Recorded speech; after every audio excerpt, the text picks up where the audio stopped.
ಇಷ್ಟು ದಿನ ಯಾರೆಲ್ಲ ಸೆಕೆಂಡ್ ಪಿ ಯು ಸಿ ರಿಸಲ್ಟ್ಸ್ಗೆ ವೆಯ್ಟ್ ಮಾಡ್ತಾ ಇರಿ, ಫೈನಲಿ ನಿಮ್ಮ ರಿಸಲ್ಟ್ಸ್ನ ನೀವು ಆದಷ್ಟು ಬೇಗ ಚೆಕ್ ಮಾಡ್ಕೋಬೋದು. ಈಗ ಆಲ್ರೆಡಿ ಸರ್ಕ್ಯುಲೇಟ್ ಆಗಿದ್ದ ಡೇಟ್ ಯಾವುದು ಅಂತ ಹೇಳಿದ್ರೆ ಏಪ್ರಿಲ್ 7 ನಿಮ್ಮ ರಿಸಲ್ಟ್ಸ್ನ ರಿಲೀಸ್ ಮಾಡ್ತಾರೆ ಅಂತ. ಸೊ ನಾಳೆ ಏಪ್ರಿಲ್ 7, ಹಾಗಾದರೆ ನಿಮ್ಮ ರಿಸಲ್ಟ್ಸು ನಾಳೆನೇ ಬರುತ್ತಾ ಅಥವಾ ಏನಾದರೂ ಡಿಲೇ ಆಗೋ ಚಾನ್ಸಸ್ ಇದೆಯಾ? ಇದ್ರ ಬಗ್ಗೆ ಎಲ್ಲ ಕಂಪ್ಲೀಟಾಗಿ ತಿಳಿಸ್ಕೊಡ್ತೀನಿ. ಇದರ ಜೊತೆಗೆ ನೀವು ಈಗ CETಗೆ ಪ್ರಿಪೇರ್ ಆಗ್ತಾ ಇರ್ತೀರಾ, ಸುಮ್ಮನೆ ಪದೇ ಪದೇ PU ರಿಸಲ್ಟ್ಸ್ ಬಗ್ಗೆ ಚೆಕ್ ಮಾಡ್ತಾ ಟೈಮ್ ವೇಸ್ಟ್ ಮಾಡ್ಕೋಬೇಡಿ.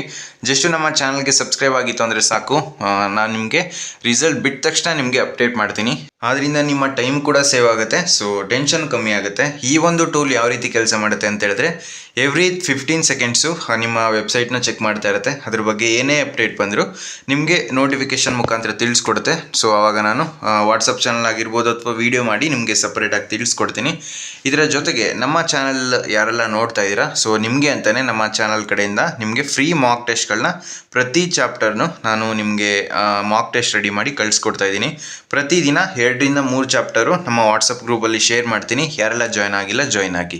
ಈಗ ನಿಮ್ಮ ರಿಸಲ್ಟ್ ಬಗ್ಗೆ ಮಾತಾಡೋದಾದರೆ, ನಿಮ್ಮ ರಿಸಲ್ಟು ಏನು ಅನೌನ್ಸ್ ಆಗಬೇಕೋ ಅದು ಏಪ್ರಿಲ್ 7 ಆಲ್ಮೋಸ್ಟ್ 90% ರಿಲೀಸ್ ಆಗೋ ಚಾನ್ಸಸ್ ಇದೆ.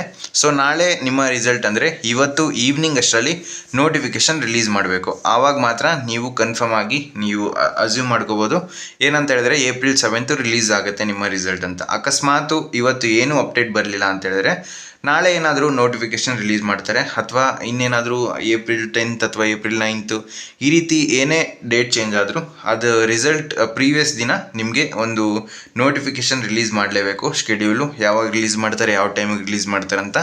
ಸೊ ಅದರಲ್ಲಿ ಯಾವುದೇ ರೀತಿ ಹೊರೆಯೋಗೋ ಅವಶ್ಯಕತೆ ಇಲ್ಲ, ನಿಮ್ಮ ಎಲ್ಲ ರಿಸಲ್ಟ್ಸು ಚೆನ್ನಾಗೇ ಬಂದಿರುತ್ತೆ. ಅಕಸ್ಮಾತು ಇದರಲ್ಲಿ ಏನು ನಿಮಗೆ ಸ್ಯಾಟಿಸ್ಫ್ಯಾಕ್ಷನ್ ಆಗಲಿಲ್ಲ ನಿಮ್ಮ ರಿಸಲ್ಟ್ಸು, ಅಂದರೆ ನಿಮ್ಮ ಎಫರ್ಟ್ಸ್ಗೆ ಮಾರ್ಕ್ಸು ಸಾಲಲಿಲ್ಲ ಅಂತ ಹೇಳಿದ್ರೆ ಇನ್ನೂ ಕೂಡ ನಿಮಗೆ ಸೆಕೆಂಡ್ PUC ಎಕ್ಸಾಮ್ 2 ಇದೆ. ಸೊ ಅದರಲ್ಲಿ ನೀವು ಸ್ಕೋರ್ ಮಾಡ್ಕೋಬೋದು. ಬಟ್ ನಿಮ್ಮ CETಗಿರೋದು ಒಂದೇ ಆಪ್ಷನ್ನು, ಆದ್ದರಿಂದ ಈಗಲೇ ನೀವು ಸ್ಟಡಿ ಮಾಡಲೇಬೇಕು. ಒಂದೊಳ್ಳೆ ಇಂಜಿನಿಯರಿಂಗ್ ಕಾಲೇಜ್ನ ಪಡ್ಕೋಬೋದಾಗಿರುತ್ತೆ. ಸೊ ಅದರಿಂದ ನಿಮ್ಮ KCET ಪ್ರಿಪ್ರೇಷನ್ನ ನೀವು ಎಲ್ಲೂ ಕೂಡ ಸ್ಟಾಪ್ ಮಾಡೋ ಅವಶ್ಯಕತೆ ಇಲ್ಲ. ಸೊ ರಿಸಲ್ಟ್ಸ್ಗೋಸ್ಕರ ವೆಯ್ಟ್ ಮಾಡ್ಕೊಂಡು ಟೈಮ್ ವೇಸ್ಟ್ ಮಾಡಬೇಡಿ. ಜಸ್ಟು ನಮ್ಮ ಚಾನಲ್ಗೆ ಸಬ್ಸ್ಕ್ರೈಬ್ ಆಗಿತ್ತು ಅಂದರೆ ಸಾಕು, ನಾನು ನಿಮಗೆ ನೆಕ್ಸ್ಟು ರಿಸಲ್ಟ್ ಬಗ್ಗೆ ಒಂದು ಸಪ್ರೇಟ್ ವಿಡಿಯೋ ಮಾಡಿ ತಿಳಿಸ್ಕೊಡ್ತೀನಿ. ಸೊ ಫ್ರೆಂಡ್ಸ್, ಈ ವಿಡಿಯೋ ನಿಮಗೆ ಇಷ್ಟವಾಗಿತ್ತು ಅಂದರೆ ಲೈಕ್ ಮಾಡಿ, ಕಮೆಂಟ್ ಮಾಡಿ ಮತ್ತು ನಿಮ್ಮ ಫ್ರೆಂಡ್ಸ್ಗೆಲ್ಲ ಈ ವಿಡಿಯೋನ ಶೇರ್ ಮಾಡಿ.